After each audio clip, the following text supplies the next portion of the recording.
Ready. Play.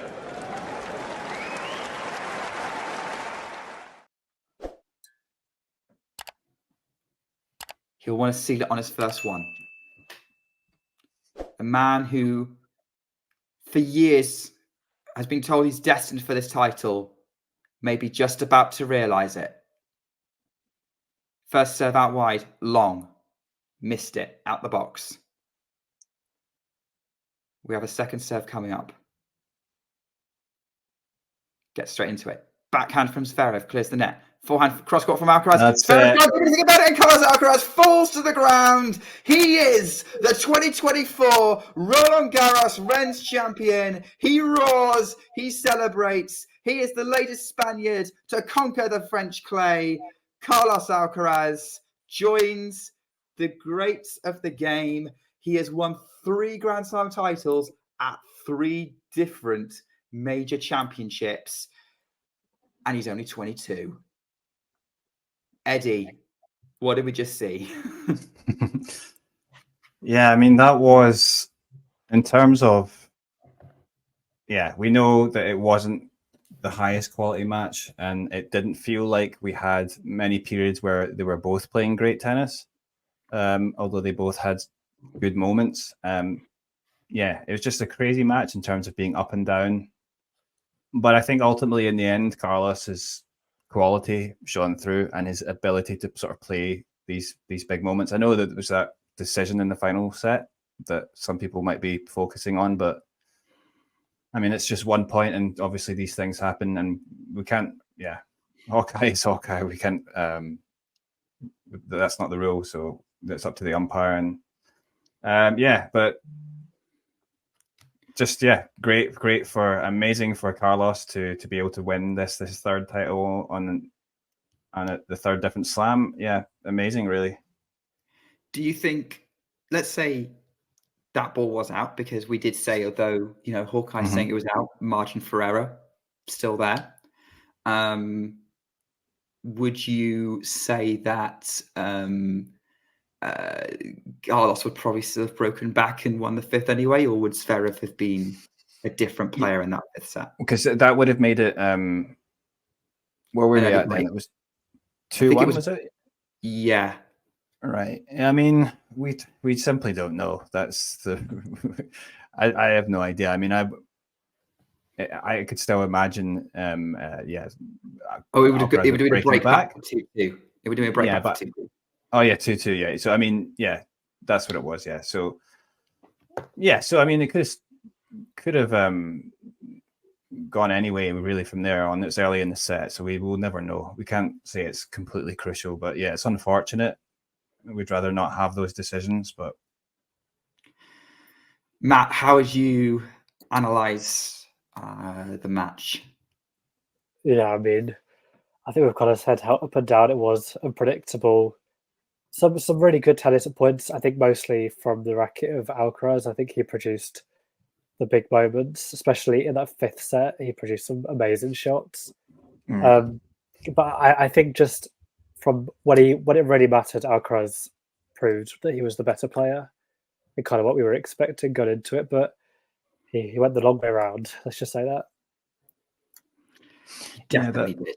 Go on, that Eddie. Third set was sort of almost inexplicable because we was up 5-2, and it did feel like, I mean, it was sort of almost that Alcaraz let him back into it because those strange errors, and he got the break back, and then he started playing better, and just sort of felt like Alcaraz capitulated. But once he got back into it, if you felt like Alcaraz did have the better balance of play, I mean, sure. You would have to say that if Zverev won this one, it would have been the one that got away from Alcaraz. Definitely. Yeah. I do want to do one word on Zverev before we do the rest of the show on Alcaraz. Obviously, he's going to feel hard done by with this result in some ways, but he was not as close as he was at the US Open 2020. he did perform well for 2 sets. How do you? I mean, Eddie, I'll start with you, and then Matt, if you want to come in afterwards. Do you think this is going to go down as Zverev's best chance of winning a slam? I mean, I don't know if you could say that, because I mean, obviously he had the US Open where he was up 2 sets, and then I mean, I think you could argue with that was his best chance, and he was the playing opponent. better here. That was what I'm thinking. Pardon? He's playing better this tournament in comparison to the US Open 2021. He somehow ended up in the final in that tournament. Yeah, but I mean, I'm also sort of considering the opponent that he's playing here. But yeah, I mean, yeah, because like even though he was up, you just felt like Alcaraz was going to be able to come back at some point, and yeah, I don't know, but yeah, I mean, he might have other chances, but the problem is now that he's probably going to have to come up against guys like Sinner or Alcaraz, and yeah, you're right. Feel that he's going to be a bad question on my part. Not best chance. Do you think it was his last chance? Yeah, I mean, I'm not going to say his last chance, but yeah, it doesn't feel like there's going to be many opportunities, if at all, left. Yeah, Matt, do you want to comment on that? Yeah, I don't think it's his last chance. I think this tournament is probably his best hope. I don't really think he's been particularly strong at Wimbledon over the years, but I think with the generation of Alcaraz and Sinner just getting stronger and stronger and stronger, plus Rune will probably have his chances as well. I think Zverev will definitely be disappointed that he hasn't taken it this year. I think this was probably his bigger chance at this tournament. Maybe the US Open was bigger. It's hard to say. Yeah, it was probably the best chance for a player born in the 90s to win a slam. Yeah. Medvedev? Yeah. Oh, sorry. Yeah, sorry. Yeah, another player. Yeah, but of course Medvedev's one. What am I talking about? Yeah. And team as well, born in 1993. Yeah, that's right. Yeah. But you're right. Yeah, that decade probably wiped out by the big three for the most part. Okay, let's go back to Carlos. Obviously, you know, I the thing I was trying to communicate that slipped my mind, our producer corrected me on, he's already won 3 Grand Slam titles on 3 different surfaces.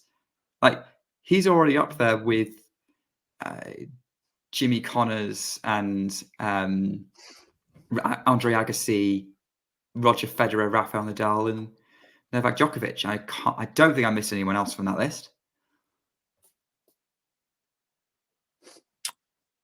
Yeah, I'm just wondering, where does this put now in Alcaraz within the rankings? Because he must be getting a bit closer now to he's going to be number 2. Yeah, how far is it behind, I wonder? But oh, that's a good point. He will be about 1,000, just under 1,000 behind Sinner. Yeah, I mean, it's still a fairly large gap, because obviously he's going to have to defend his title at Wimbledon. Yeah, Queens as well. Yeah, although I'd maybe expect him to win Queens again. I wouldn't be. Yeah, I don't think the lineup there is that strong this year, is it? Yeah. Andy Murray. I'm joking. Yeah, but no, I mean,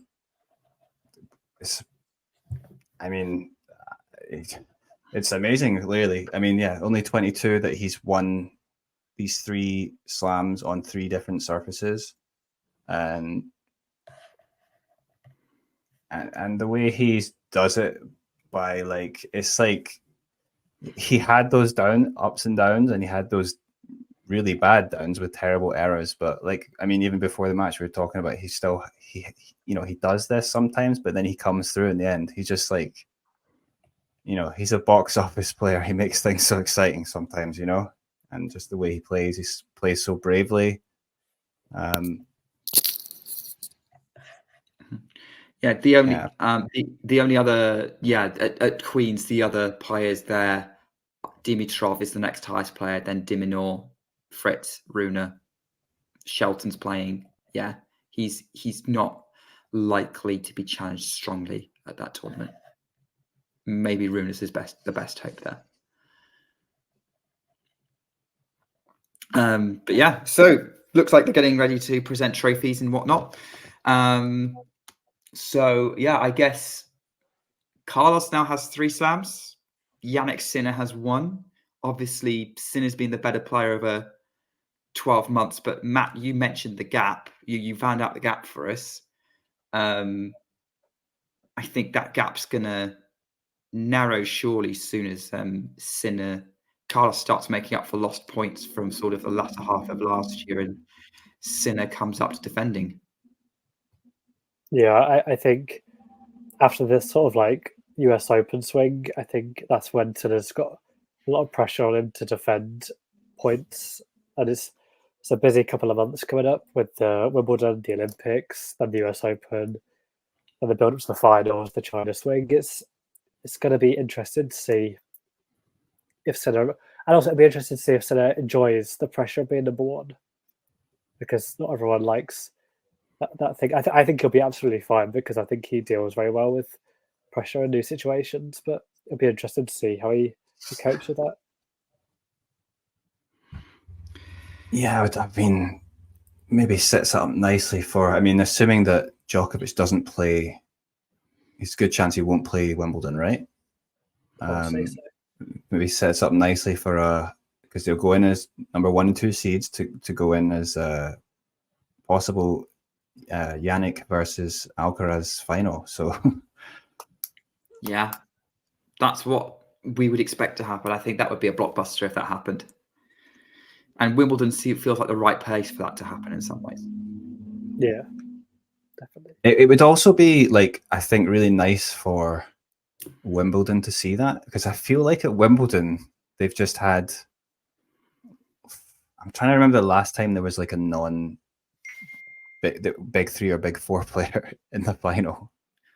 Oh, that would be 2002, Hewitt Nabandian. Right. Or right. Yes. Yeah, so it's been big 3 or Murray. Big 4. Big 4. Yeah, I sort of include. Yeah. That's good. Yeah, okay. I include Murray in that. Yeah. So I was going to say. You have to include Murray for Wimbledon anyway. You have to include Murray. Yes, definitely. I was just checking because of obviously 2016. Yeah, Murray Raonic, yeah. But it almost feels like, yeah. So it's going to be the first time without them. So that's, Nadal is going to play, but I'm not too high on him getting to the final. He might not play. Yeah, he's probably not going to play, right? So, he said that it's probably not going to be sensible, so that suggests that he might not. Yeah, sorry. What I meant is he could play, but he's probably not going to. Yeah. Fair. He's on the entry list. For how long? His competitive instincts might take over and say, yeah. Yeah, his competitive instincts do get the better of him sometimes, if his reason. Zverev is now receiving his runners-up trophy, gives Bjorn Borg a hug. So we'll see what happens when Carlos receives his trophy. But Carlos Alcaraz winning Roland Garros at some point in his career felt inevitable, right? Eddie? Sorry, what were you saying? Carlos Alcaraz winning Roland Garros at some point in his career felt inevitable, right? Absolutely. I still think it's probably his best surface, right? But I'd still go with hard courts. I certainly don't think he's comfortable on clay, but I don't think his margin of advantage over the rest of the field is as big on clay. Might be a controversial statement. I mean, there's a lot of guys that are quite good on clay, but yeah, I don't know. Matt, do you want to have a go at that? I mean, I just think he's just ridiculous. I think he's just an all-court player. I think everyone expected him to be like the French Open or Roland Garros to be his first Grand Slam, and for actually to be his third, and the third surface that he went to Grand Slam on, I think it's come as a surprise to many. But like you said, it's kind of, it has felt inevitable. But there's also a sense of it's about time. Like, why didn't he win it sooner? I mean, at the age of 21. Is it? I mean, actually, how many players have won their first 3 slams on 3 different surfaces? He's the first. He's actually the first. Okay. The only other one I can think of is not a man, but it's Ash Barty. She won. Yes. All of her 3 on different surfaces. Okay, right. First male player. Right. Thanks, Andy. Great match.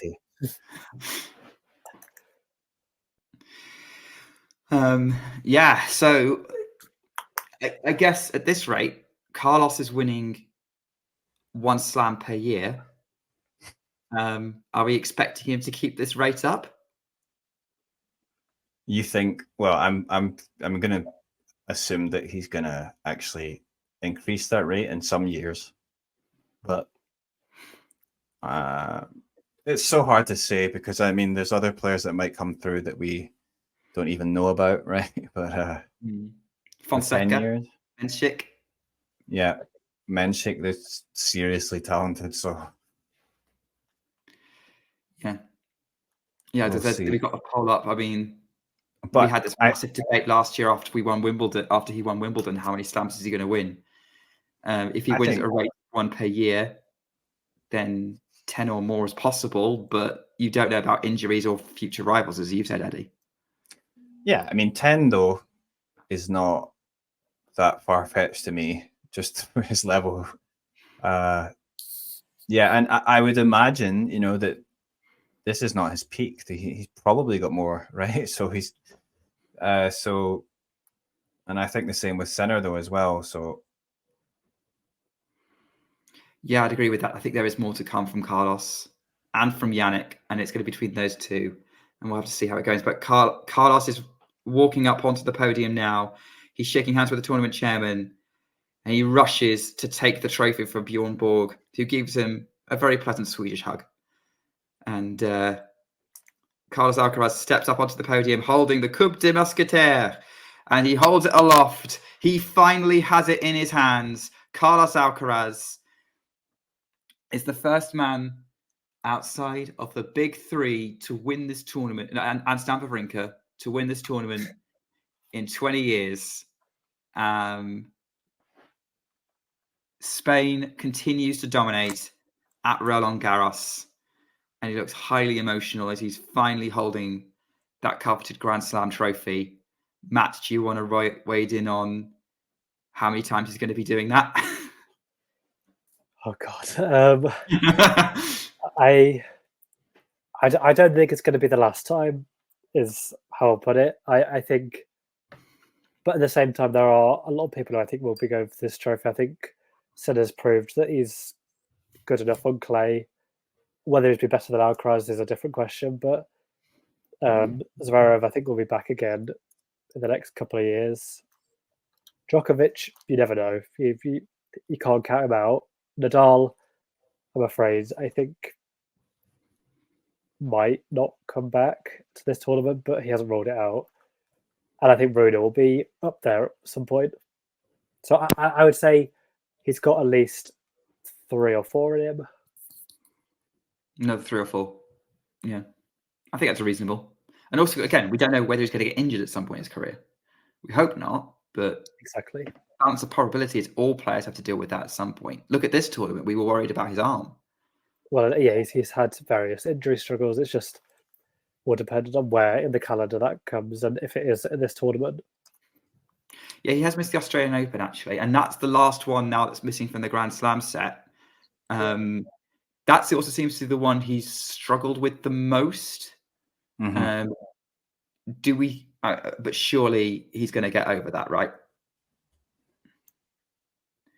I mean, I don't see any reason why he couldn't win it. I mean, I'm assuming that, for so long, it's been the biggest roadblock to winning an Australian Open title has been Djokovic. But now, I think it's both of them are quite capable of winning that one, I think. So we'll see. Yeah. It's something it's just dawned on me is that both Alcaraz and Sinner are technically undefeated in Grand Slam finals. If they play in a Grand Slam if they play in the next one at Wimbledon, someone's going to get heartbroken. Yeah. I mean, I would love to see that. That would be. Yeah, we haven't had it yet, right? We've seen them play big matches in slams, but not in a slam final. So, yeah, I think it was last 16 at Wimbledon in 2022. Sinner 1 in 4. That quarterfinal at the US Open in 2022, Alcaraz in 5. Semi-finals here this year, Alcaraz in 5. Yeah, that's gonna. I think that one's gonna be a tough match, especially if Alcaraz is this up and down. But those who are watching, keep an eye on the chat because producer's telling us what Alcaraz is saying in his speech. Can Rafa come back and win another slam, Ozan? No, sorry, he's done. Brutal, but Fair. yeah. It's a shame, but yeah, it's a shame, Matt. I think this is a very if situation, but with a decent draw at the Olympics, it's not out the question that he could medal because he competed really well against Zverev, but it's going to be tough. That's a good point, actually, on the Olympics. Does this make Carlos the favourite for the title? The gold medal? Yes. I'm going to say probably, yeah. Technically, yes. Should we just go with that? Technically on paper, but he's going to have a lot of competition. Well, I just think I think it's best of best of 3 as well. I think that is relevant. I think I would put him and Djokovic and Sinner alongside each other, and I think Djokovic would be the most disappointed that it's best of 3 out of those 3. But also Djokovic is, I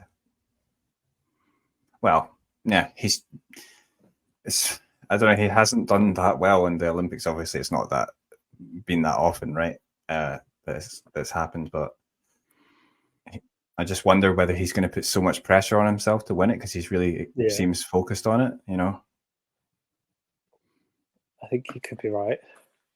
That's fair. And that's what happened to him in 2021, right? Yeah, definitely. And he didn't even win the bronze. He lost that match to Carreño Busta. Yeah. Who was a player known to give him headaches. But also Zverev as well, who beat him, I think. Yeah, Djokovic just seemed to switch off, though, because he was cruising. So, yeah, maybe. I mean, it does make Alcaraz the favourite, I think. I mean, let's see Wimbledon, though. Let's see how Wimbledon goes. Because Wimbledon will give a lot of momentum to someone as well. But I guess my question is that, I mean, it's a long way out. We don't know how he's going to do at Queen's, or he's probably going to win it. Do we see Yannick as if Djokovic doesn't play, let's just assume Djokovic doesn't play because he's the obvious answer to this question. Is Yannick the only realistic challenger to Carlos at Wimbledon? Yes, I think so. Matt's going for it. He's decided to put himself on the line there. Yeah, I think so. Like, there's players who could cause him problems, but I don't think they'd beat him. Yeah, Lloyd Harris might fancy his chances, but I probably think you're right. Yeah, it's probably going to be Yannick or I can't really see anyone past those two. Let me think, though. Well, Sebastian Korda probably thinks he's one of the favourites. Berrettini has proved he could get a set of Alcaraz, but will ultimately lose. Like, Berrettini's been a grass court guy. Yeah, I forget about Berrettini, but with fitness has been an issue and just form actually as well. But let's see. Yeah, it's hard to think of who else there is on grass, because grass is kind of the opposite of clay, where like the field closes up a bit, grass it opens back out.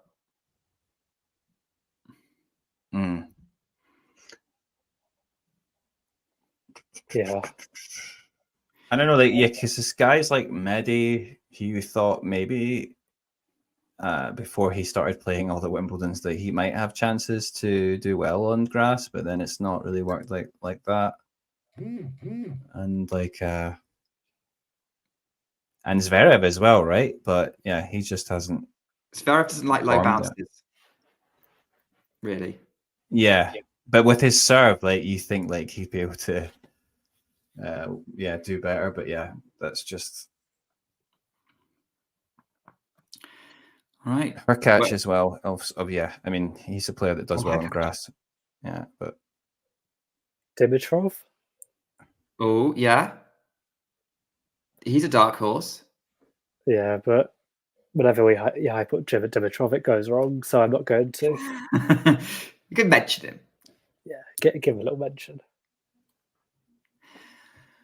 Okay. Well, it looks like they're taking photos now. Guys, thank you for joining us for this marathon match. It has been 5 hours of streaming on and off. Is this the longest match you've ever covered, Eddie? Or did you do a fast setter before? good question. Yeah, I think this is probably the longest match I've covered. Yeah, so Is it 3 a.m. for you right now? yeah, right, Dude. almost 3 a.m. Yeah, it's okay. Wow. Dude, that's dedication. Yeah. This is what would happen if I tried to cover a US Open final. Right. Actually, it's still not quite as impressive as John doing the Carlos Novak Wimbledon final on his own, the entire match. Wow. Like that for me will be forever the talking tennis standard. The time difference is a difficult one, but yeah, I still watched that whole match and I didn't regret it. So.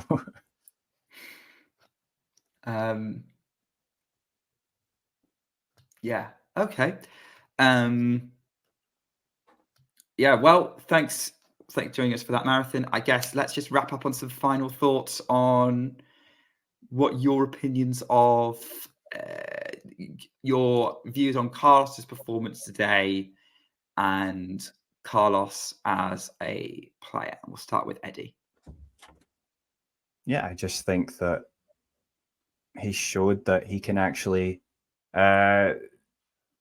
dig it out when he needs to, and that he is a special champion. If there was any doubt, certainly in some of the points of this final, he did look quite poor, but then it was just the way that he's able to find his form again, and then also just find his mental motivation, and it's just really great to see. And I don't think there's any doubt that he's going to win many more slams. Matt, final thoughts? Yeah, I think you've kind of summed up really well. I think he proved that. I don't think he needed to prove it, but I think he sort of reiterated that he's not just a good tennis player. Like he's a great competitor, a great fighter, and a great champion. I think he really could have got down on himself after losing that third set from 5-2 up, and he didn't. He sort of just regrouped himself, had his bit of from the trainer, and just soared to the victory. Even in those tight games, he's a deserving champion, and I think it's just the start for him at this tournament. Well, here we go. I think no better words could be said. Carlos Alcaraz is a 3-time Grand Slam champion. He's finally a Roland Garros champion.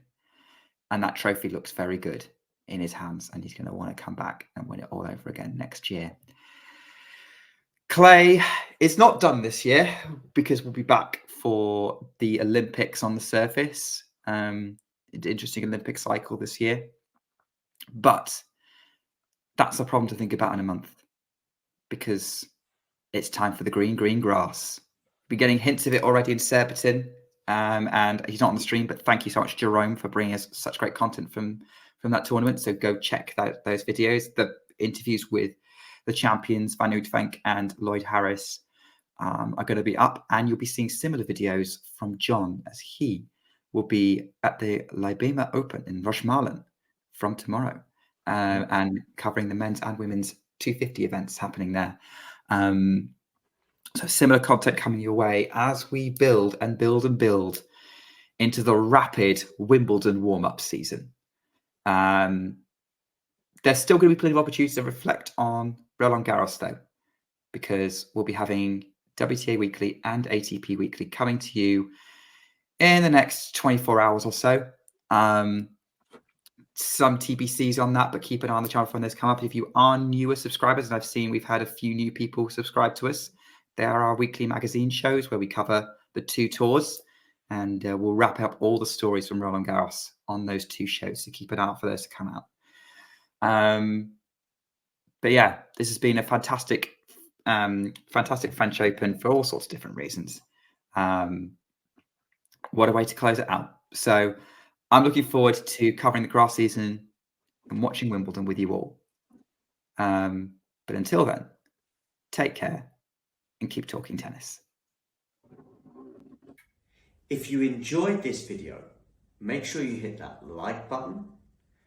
Don't forget to subscribe and click that notification bell so you don't miss out on all things tennis.